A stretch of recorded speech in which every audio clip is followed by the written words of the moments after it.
ஜெய் சக்தி. Tiruppur KL தெய்வ சிகாமணி, தர்மத்தின் குரல்.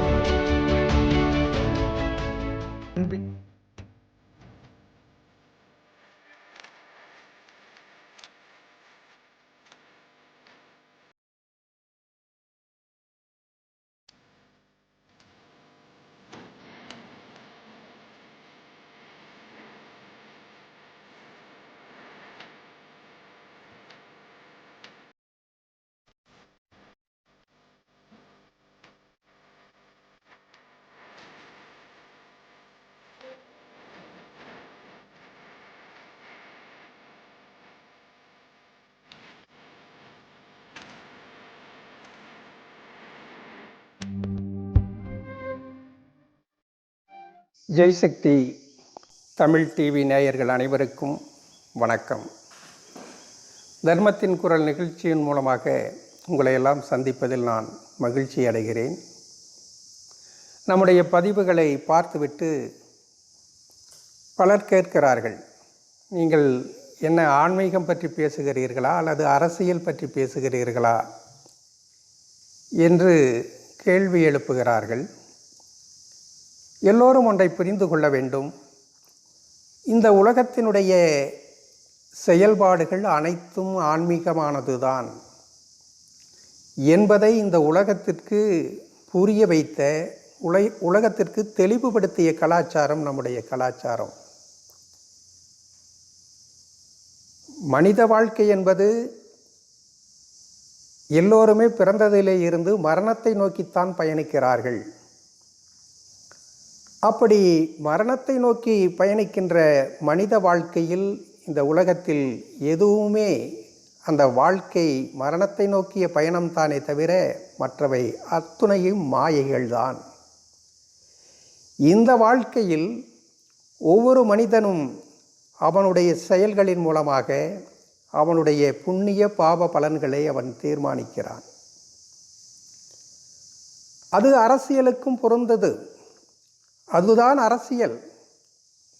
அந்த அரசியல் என்பது ஒரு உன்னதமானது. அதை சரியாக செயல்படுத்துகிறவர்கள் புண்ணிய பலனை அடைகிறார்கள், செயல்படுத்தாதவர்கள் பாப பலனை அடைகிறார்கள்.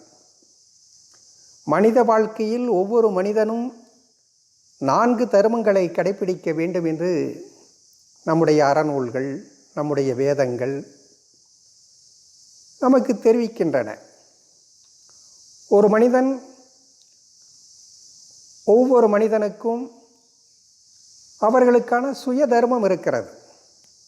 அந்த சுய தர்மம் என்பது ஒவ்வொரு மனிதனும் ஒழுக்கத்தோடு இருப்பது, பண்போடு இருப்பது, பிறருக்கு உதவ வேண்டும் என்கிற மனப்பான்மையோடு பிறருக்கு துன்பம் விளைவிக்காமல் வாழ்கிற வாழ்க்கையை மேற்கொள்ளுகிறவன் சுய தர்மத்தை கடைபிடித்தவனாகிறான்.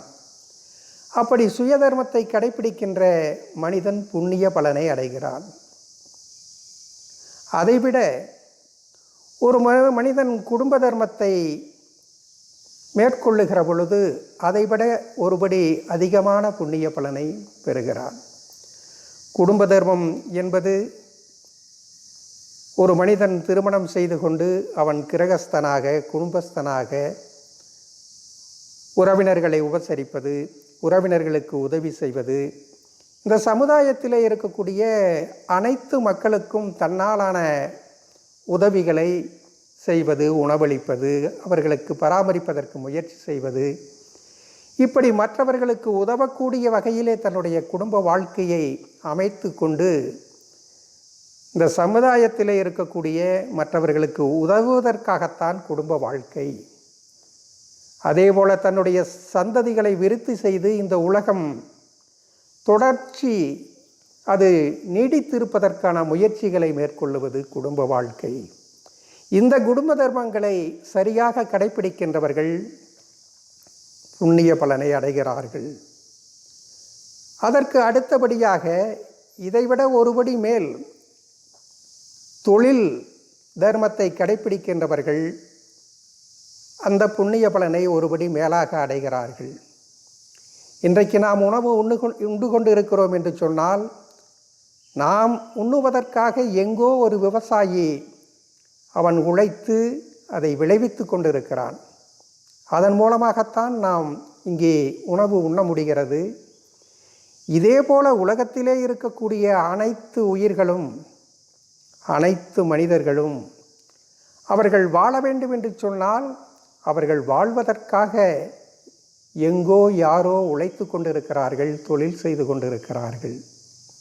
அந்த வகையில் தொழில் செய்கின்றவர்கள் இந்த உலகத்திலே இருக்கக்கூடிய மக்களுக்கு, இந்த உலகத்திலே இருக்கக்கூடிய உயிர்களுக்கு உறுதுணையாக இருப்பதற்காகத்தான் நான் தொழில் செய்கிறேன் என்கிற சிந்தனையோடு அந்த தொழிலை நேர்மையாக, நியாயமாக, குறைந்தபட்ச லாபத்தோடு பிறருக்கு உதவுவதற்காகத்தான் நான் தொழில் செய்கிறேன் என்கிற அந்த எண்ணத்தோடு, அந்த நினைவுகளோடு யார் நியாயமாக தர்மத்தோடு தொழில் செய்கிறார்களோ அவர்கள் புண்ணிய பலன்களை அடைகிறார்கள். இப்படி இந்த 3 வகையான மனிதர்களை விட பொது வாழ்க்கையிலே பொது தொண்டு செய்கின்றவர்கள்தான் உயர்ந்த புண்ணியத்தை அடைகிறார்கள். அப்படி அந்த பொது தொண்டு செய்கின்றவர்களுக்கான புண்ணிய பலன் அபிரதமானதாக இருக்கிறது. அவர்கள்தான் இந்த உலகத்திலே இருக்கக்கூடிய அனைத்து உயிரினங்களையும் விட உயர்ந்த புண்ணிய பதவியை அடைகிறார்கள் என்று நம்முடைய திருமறைகளும் வேதங்களும் சொல்லுகிறது. அப்படி பொதுத்தொண்டு செய்கிற எண்ணம் எல்லோருக்கும் ஏற்படுவதில்லை. அப்படி பொதுத்தொண்டு செய்கின்ற பொழுது அந்த பொதுத்தொண்டு செய்கின்றவன் அவன் பிறவிகளிலே செய்த பாவ பலன்களை கூட கரைத்து விடுகிறான். அவன் இறைவனோடு இறைவனாக இணைந்து விடுவதற்கான வாய்ப்பு பொதுத்தொண்டிலே தான் கிடைக்கிறது. பொதுத்தொண்டு என்பது இந்த சமுதாயத்தில் இருக்கக்கூடிய அனைத்து மக்களுக்கும் உதவ வேண்டும், நன்மை செய்ய வேண்டும். இந்த பிரபஞ்சத்திலே இருக்கக்கூடிய அனைத்து உயிரினங்களுக்கும் உதவி செய்ய வேண்டும் என்கிற ஒரு உயர்ந்த எண்ணத்தினுடைய செயல்பாடுகள் தான் அந்த பொதுத்தொண்டு என்பதாக இருக்கிறது.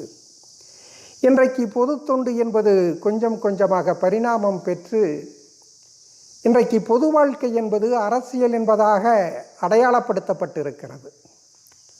அந்த அரசியலை அந்த ஒரு புண்ணிய காரியமாக, ஒரு பொது தொண்டாக, முழுமையாக அந்த பொது தொண்டுக்கு உரிய தர்மத்தை கடைபிடித்து செயலாற்றுகின்றவர்கள் அவர்கள் உயர்ந்த நிலையை அடைகிறார்கள்.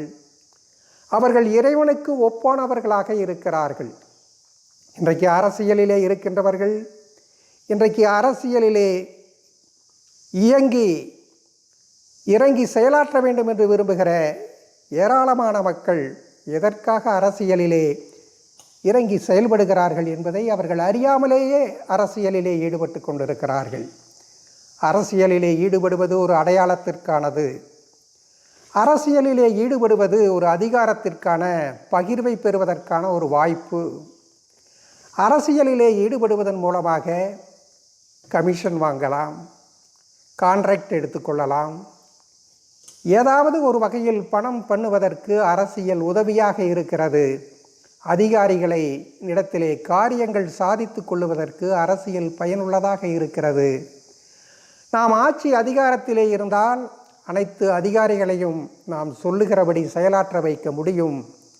நமக்கான மரியாதை, நமக்கான அந்தஸ்து இந்த அதிகாரத்தின் மூலமாக, இந்த பதவியின் மூலமாக கிடைக்கிறது. அதற்கு மேலாக இந்த பதவியையும் அதிகாரத்தையும் வைத்து கொண்டு ஏராளமாக பணம் சம்பாதிப்பதற்கான வாய்ப்புகளும் கிடைக்கிறது என்கிற நிலைமையிலே தான் இன்றைக்கு அரசியல் இருந்து கொண்டிருக்கிறது. இது மிக பாபகரமான ஒன்று. அதிலே இருந்து அரசியலிலே ஈடுபடுகின்றவர்கள் நம்முடைய திருமறைகளும் வேதங்களும் சொல்லக்கூடிய அந்த புண்ணிய பலனை அடையக்கூடிய வகையிலே அரசியல் தர்மத்தை அவர்கள் கடைபிடிக்க வேண்டும். அந்த ஒரு மகத்தான ஒரு வாய்ப்பு பொது தொண்டிலே ஈடுபடுகின்றவர்களுக்கு, அரசியலிலே ஈடுபடுகின்றவர்கள்தான் இறைநிலையை எட்டுவதற்கு மிக சுலபமான வாய்ப்பு இருக்கிறது. அவர்கள்தான் மிக சுலபமாக இறைநிலையை அடைய முடியும் என்று நம்முடைய ஞானிகள் சொல்லுகிறார்கள். அத்தகைய மனநிலையில் நம்முடைய அரசியல் தலைவர்கள் செயலாற்றுகிறார்களா? இன்றைக்கு அரசியலிலே ஈடுபடுகின்றவர்கள் அந்த மனநிலையோடு தான் அரசியலுக்கு வருகிறார்களா என்பதை எண்ணி பார்க்க வேண்டும். எனவே அரசியலுக்கு வருகின்றவர்கள் அந்த புண்ணிய பலனை தங்களுடைய வாழ்க்கைக்கு ஆதாரமாக மேற்கொள்ளுகிற வாய்ப்பை பெறுவதற்காக அரசியலிலே ஈடுபட வேண்டும் என்கிற எண்ணத்தோடு நீங்கள் செயலாற்ற வேண்டும்.